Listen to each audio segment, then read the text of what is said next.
कर्पूरगौरं करुणावतारं संसारसारम्।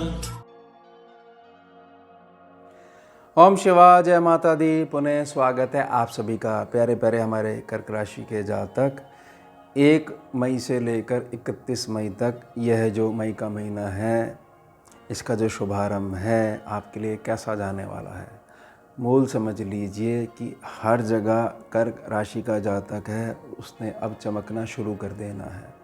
हर जगह केवल आपकी ही हर प्रकार से केवल और केवल पॉजिटिव मैनर में शुभता के विषय में आपकी चर्चा बनी रहेगी। आपके काम को बहुत अधिक अप्रिशिएट करा जाएगा और बरकत इतनी अधिक बढ़ने वाली है कि ऐसा कहा जा सकता है कि भैया थोड़ा सा समय निकालिए कि इतनी अधिक बरकत है। शायद आपको धन गिनने के लिए किसी मशीन की सहायता लेनी पड़े, किसी सहायक की आवश्यकता पड़े। समझे? ये मैं आपको बहुत लॉजिकली एक्सप्लेन भी करता हूँ।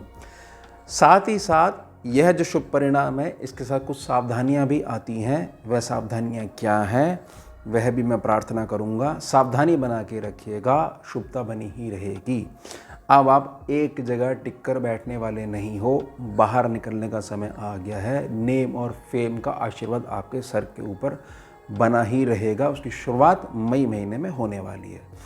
मुख्य ग्रहों के पहले गोचर समझ लेते हैं, जिनके कारण से बहुत अधिक बदलाव देखने को मिलेगा शुभता के विषय में। 15 मई तक आधे महीने तक सूर्य बाबा बने रहेंगे उच्च प्रभावी। उसके पश्चात 15 मई से लेकर 15 जून तक रविवार होगा उस दिन, इनका जो गोचर रहेगा वह रहेगा वृषभ राशि पर। शुक्रदेव के सेक्शन में पहुंच जाएंगे। ज़्यादा ध्यान हमारे को बना के रखना है क्योंकि बुध देव अस्त रहेंगे 25 दिनों के लिए, यानी 15 मई से लेकर 8 जून तक। यहाँ पर हमारे को बहुत अधिक सावधानी बना के रखनी है। अब बड़े मेजर अपडेट्स वाले प्लैनेट जो मई में अपनी चाल बदलेंगे और बड़े बड़े बदलाव आपके जीवन में होने लग जाएंगे। 14 मई 2025 गुरु बाबा बृहस्पति देव आगे मूव करेंगे मिथुन राशि पर और 18 अक्टूबर 2025 शनिवार का दिन होगा, बने ही रहेंगे। अब ये इतनी जल्दी जो मूव नहीं करते हैं, ये तो स्लो चलते हैं, काफ़ी लंबे समय तक बने रहते हैं, एक राउंड लगाते हैं पूरा 365 दिनों का। तो अब इसमें ये क्यों है? क्योंकि इनकी स्पीड बहुत तेज़ है और कई सालों तक की स्पीड बनी रहेगी, जिसको कहते हैं अतिचारी। चरगति हो गई है, वो बहुत अति हो गई है। समझ रहे हो आप मेरी बात को? अब इस बात को बहुत अच्छे समझिएगा कि हमारे को राहु और केतु की बेसिक प्रकृति को ध्यान में बना कर रखते हुए चलना है, क्योंकि इनके जो अपडेट्स हैं वह बहुत लंबे समय तक स्थिरता में बने रहेंगे। तो अगर हम सावधानी बना के चलते हैं तो बड़ी शुभता मिलेगी, अदरवाइज थोड़ा सा हमारे को झंझट वाली ऊर्जाएं परेशान करती रहेंगी। कैसे? क्योंकि 18 मई से लेकर 5 दिसंबर 2026 तक राहु पहुंच गए अब कुंभ राशि पर और केतु बाबा पहुंच गए अब सिंह राशि के ऊपर। अब वह जो विषय जो मैंने प्रार्थना करी है, मूल जो इस महीने में रहेगा कि बरकत के विषय में आपको किसी की सहायता लेनी पड़ेगी। बरकत इतनी आने वाली है, संभाल नहीं पाओगे अकेले, और हर जगह आपकी ही चर्चा होनी है। कैसे? सबसे पहले समझिए केतु के मूव को। केतु जहाँ पर पहुँचे हैं सिंह राशि पे, वह आपका सेकंड सेक्शन है, धन का सेक्शन है, वाणी का सेक्शन है, कुटुंब का सेक्शन है। यह है सावधानी। राहु कहाँ पहुँचे हैं? राहु आपके 8वें सेक्शन में पहुँचे हैं, 11 नंबर राशि कुंभ राशि। यहाँ क्या है? यहाँ है ब्रह्म। सावधानी सेकंड सेक्शन की, ब्रह्म 8वें सेक्शन का। इनकी सावधानियाँ बना के रखनी है, ठीक है। उसके पश्चात परम सावधानी बना के रखनी है भाग्य सेक्शन में, जहाँ पर मीन राशि पड़ती है, वहाँ के बुध हो गए हैं ये पूरे महीने के लिए अस्त। इस पूरे महीने अस्त रहेंगे। हमारे को सावधानी बना के क्या रखनी है कि राहु केतु अपनी बदमाशी दिखा सकते हैं क्योंकि बुध अस्त पड़े हैं। एक जो प्लैनेट है जो अच्छे रूप से इनको कंट्रोल कर सकता है, इस समय वो पावर में नहीं है, थोड़ा सा अलग होके बैठा हुआ है कुछ समय के लिए। उसके पश्चात हमारे को जो बात है हर जगह चर्चा होने वाली है और बरकत भर भर के आने वाली है। उसके लिए सबसे बड़ा जो प्लैनेट है वह आपके सूर्य और दूसरे नंबर पे है गुरु। वह कैसे? समझिए। देखिए सूर्य उच्च प्रभावी है 15 तारीख तक, लेकिन उसके पश्चात ये जो है पूरे 1 महीने के लिए जून तक यह पहुंच जाएंगे आपके 11वें सेक्शन में, जो कि शुक्र का सेक्शन है, वृषभ राशि जहां पर लिखी हुई है। इस सेक्शन की अपनी एक मर्यादा है कि ग्रह कैसे भी प्रकृति का हो, इस सेक्शन की मर्यादा का पालन प्रत्येक ग्रह करता है और कुछ ना कुछ बेनिफिट देता ही देता है। अब सूर्य है आपके जीवन में नेम और फेम की चमक, जो सीधे तौर पे टारगेट करेगी आपके शुभ पंचम त्रिकोण भाव को। तो आपको भी पूर्व में अर्जित करी गई विद्या का या अनुभव का लाभ मिल सकता है। बहुत बड़े प्रोजेक्ट के लिए ऑफर भी आ सकती है, छिपे हुए लाभ प्रकट हो सकते हैं। और आपके यहाँ जो संतान पक्ष है उसके जीवन में भी सूर्य का जो तेज है, जो आशीर्वाद, जो प्रकाश है, बहुत अधिक जो है उसको पॉजिटिव मैनर में ऊंचा उठाना शुरू कर सकता है। साथ ही साथ जो मैंने प्रार्थना करी है, बरकत आने वाली है। देखिए, किसी भी भाव की अपनी एक विशिष्ट महत्ता होती है। द्वादश भाव जो है वह कैसा भी ग्रह अड़ के बैठा हो कि मैं कृपा नहीं करूँगा, तो वह एक प्रकार का जूस निकालने वाली मशीन होती है, वो सारा एसेंस निकाल देती है और 12वें सेक्शन से छलक के सारे सेक्शनों में उसका फल बढ़ जाता है। यानी बरकत के मूल शुभ ग्रह हमारे गुरु बाबा देव गुरु यह पहुंच जाएंगे 3 नंबर राशि में आपके 12वें सेक्शन में।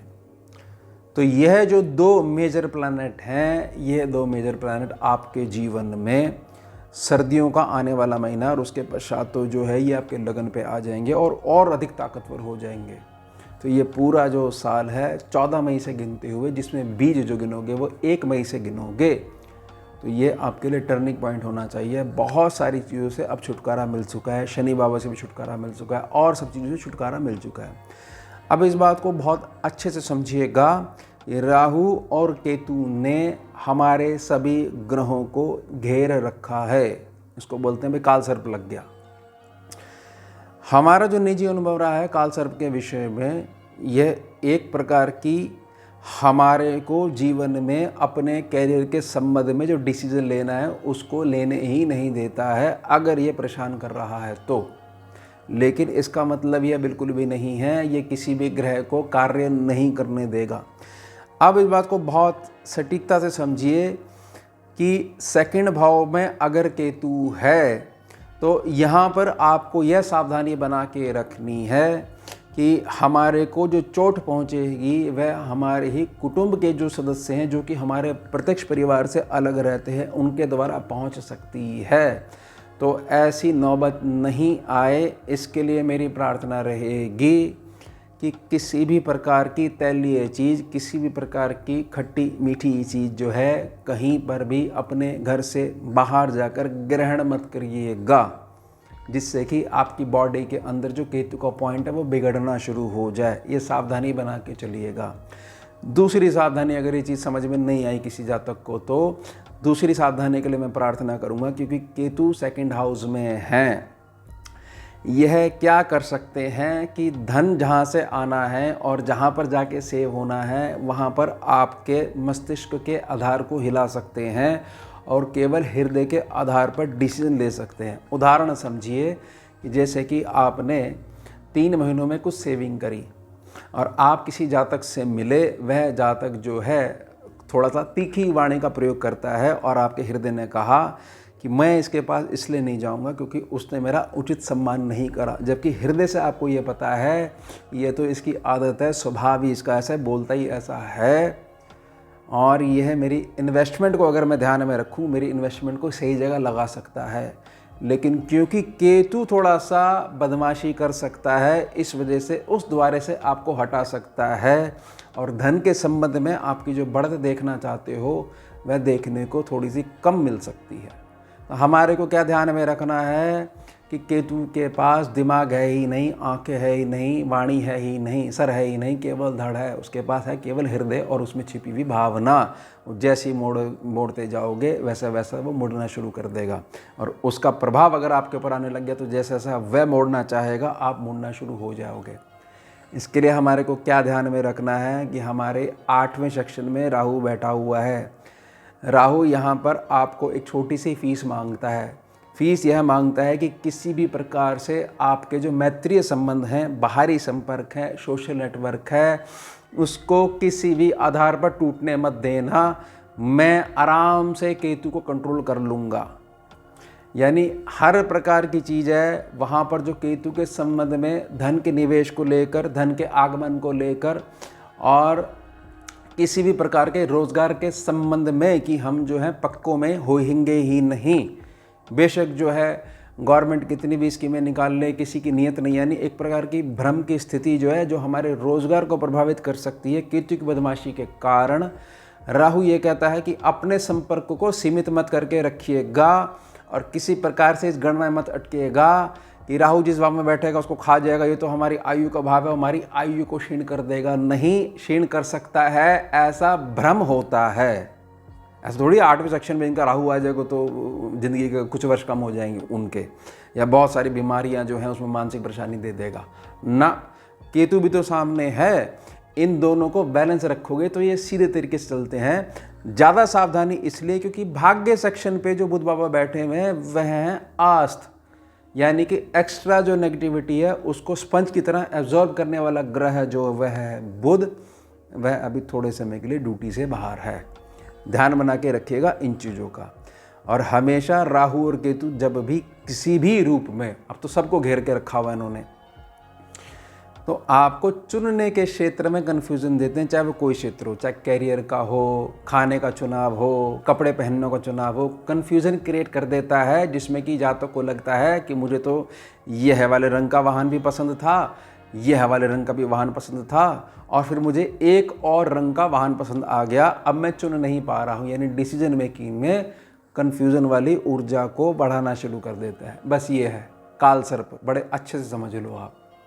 और जब आप अपने नेटवर्क को सुदृढ़ बनाने लग जाते हो, यानी राहु को आगे कर देते हो, तो काल सर्प में जो ज़्यादा इफेक्ट पड़ता है वह केतु का पड़ता है, वह क्षीण होने लग जाता है। वो ध्यान से समझिएगा। यानी अब आपकी हर जगह चर्चा होनी है, बरकत भर भर के आनी है।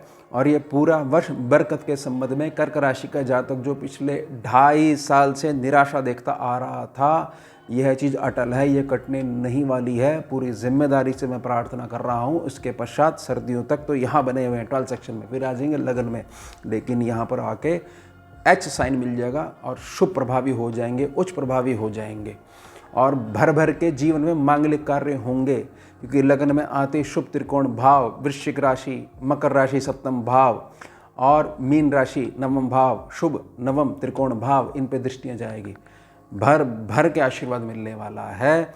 बस केतु के जो सावधानी है उसको सम्मुख लेके चलिएगा और राहु का जो भ्रम है उससे थोड़ा सा अपने आप को बचा के चलिएगा। तो ये हो गया हमारा विषय। मिलते हैं आपसे अगले भाग में नए विषय के साथ। जोड़िए और जोड़िए। ओम शिवा, जय माता। भुजगेन्द्रहारं कर्पूरगौरं करुणावतारं